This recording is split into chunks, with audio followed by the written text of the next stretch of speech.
When I was fishing last night, I was fishing a maggot feeder. The river's been very low and very warm. I didn't fancy barbel fishing. And it was just one little perch after another. Every cast, from about 7:30 onwards, just for that half hour before it got dark at 8 o'clock.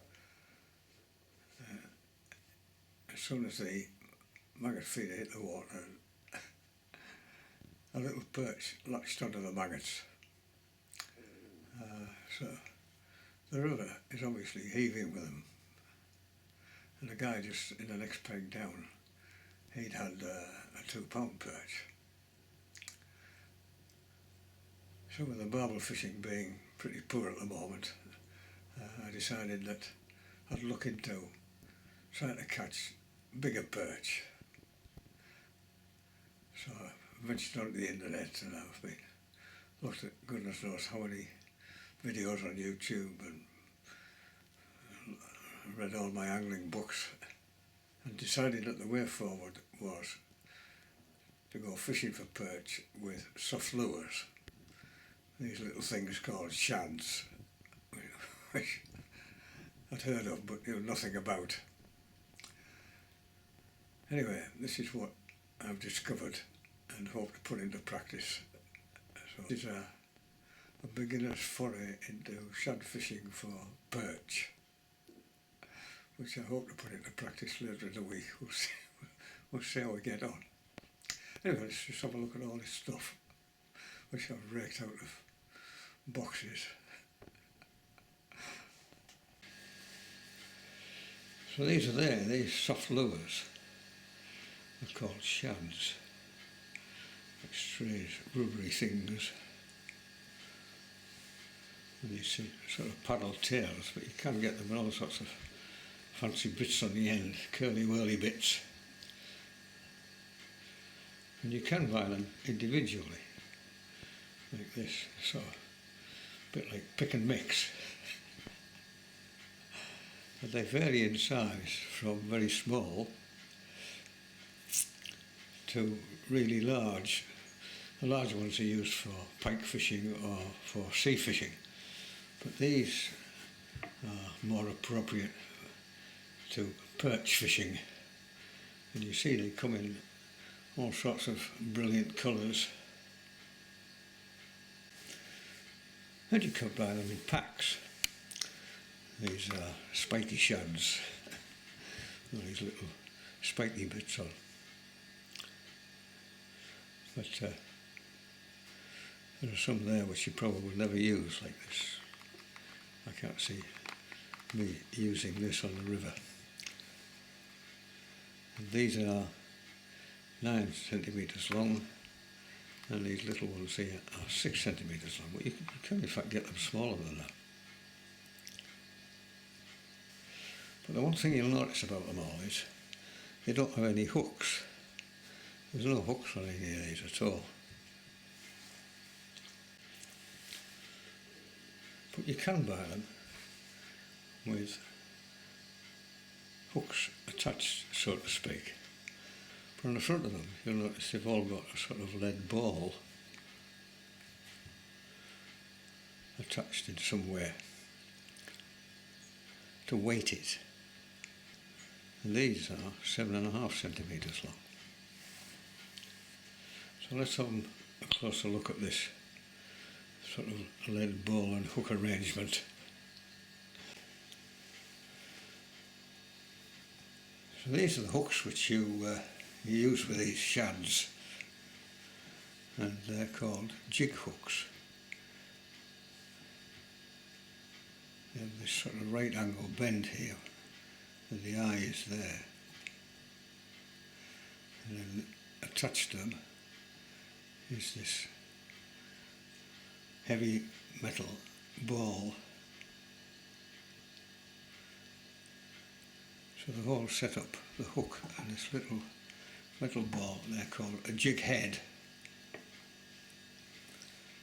And there are two things to consider with these, is the weight of the little metal ball and the size of the hook.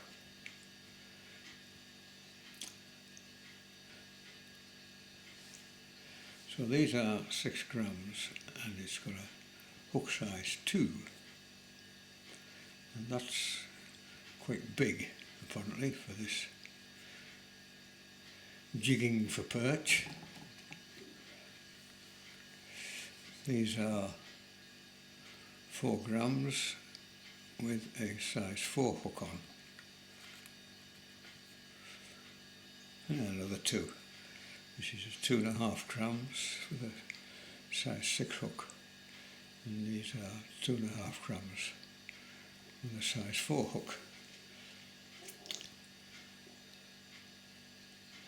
So when you're going to hook up one of these shads, put the hook on one of these shads, obviously you've got to match the hook to the size of the lure, the shad.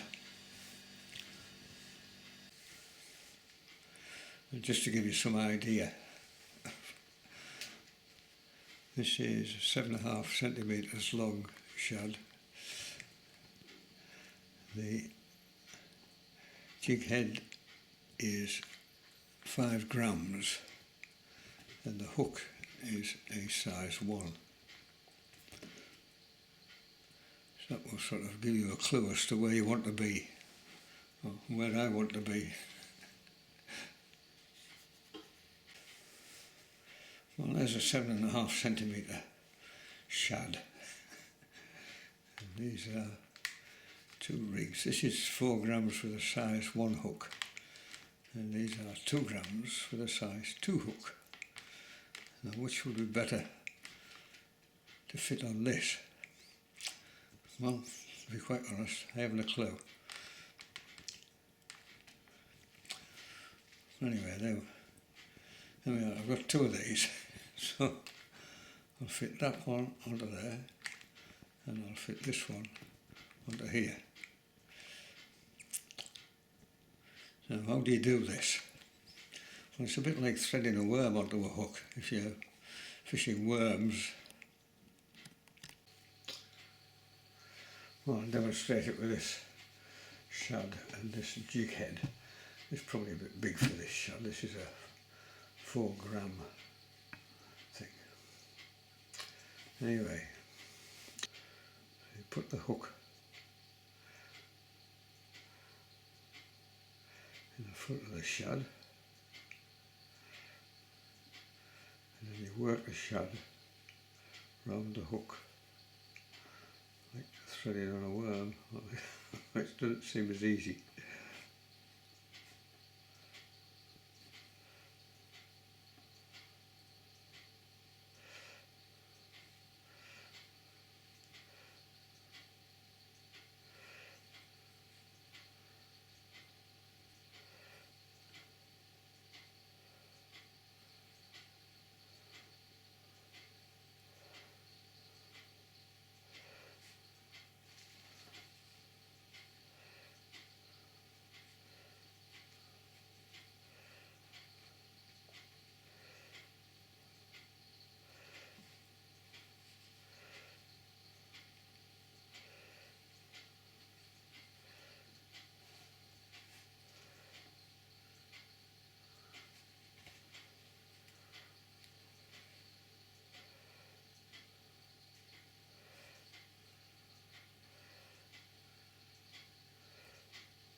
There we are.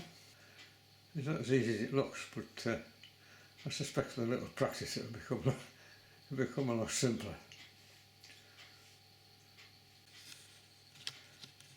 Anyway, that'll do for now.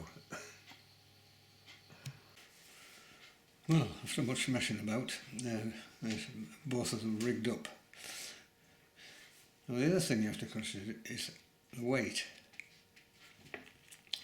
When looking at all these experts on video or reading about them, when you're shad fishing, then you tug the fish through the water a little bit and then stop, and they let the fish sink in the water, and it has to sink slowly. If it just nosedives down to the bottom, then obviously the perch aren't going to be interested in it. So you have to match the weight to the size of your shad, and obviously you can't. The only way you can do that is go upstairs and fill the bath and see what happens, or try it on the river. And this one is 6 centimetres long, spiky shad. And this is 2.5 gram weight on the front and a size 4 hook. Well, well, we're all ready to go. Lots of different colours, clear water and murky water, lots of different weights on these jig heads, and lots of different hook sizes. And time will tell which is going to be the most successful.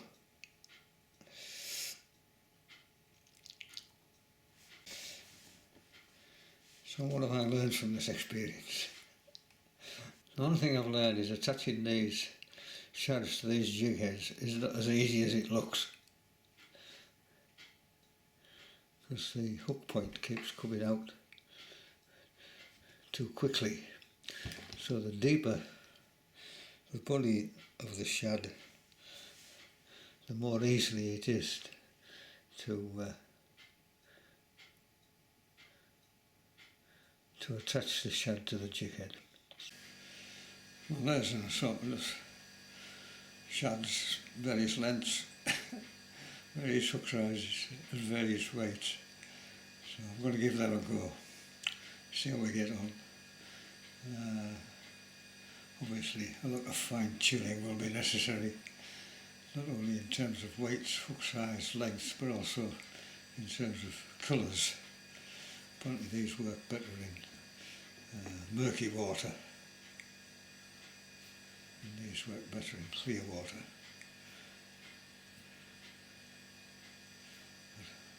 That looks like a sort of small silvery fish. I think that'll work at any time. I must admit that this thing here looks like a hairy caterpillar. Anyway, fish on the bank will decide which is successful or not. Well, having had a look at shads, these soft lures, sort of jelly like they are, and how to fix these jig heads onto the shad, let's have a look at the rest of the gear that is necessary for this big perch adventure. The first thing I want to look at are rods. The most common consensus on these videos and books which I've been looking at is that you need a rod that will cast between 3 grams and 15 grams, or maybe if you want to go heavier, from 5 grams up to 20 grams. And in terms of length, well, opinion varies between 6 feet and 7 feet 6. So, and every manufacturer seems to produce such a rod. Having been through them all, it's incredibly difficult to make up your mind, but looking at all the reviews, I just plumped for one. It's a Fox Warrior light spinning rod. 210 centimetres long, which is about 6 feet 8 inches. And the casting weight is 5 grams to 15 grams, although I understand it will cast up to 20 grams. So that's the rod.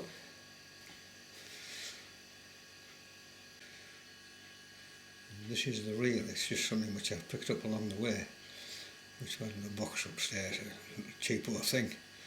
I'm sure it'll do the job, and I do like it because it's got a rear drag on it, plus a front drag. I don't like the front drag reels. And it's loaded with 13 pounds braid. The reason why I've chosen something strong like that is that the river which I fish, which is named the Swale, nearly the Swale, it contains lots of pike,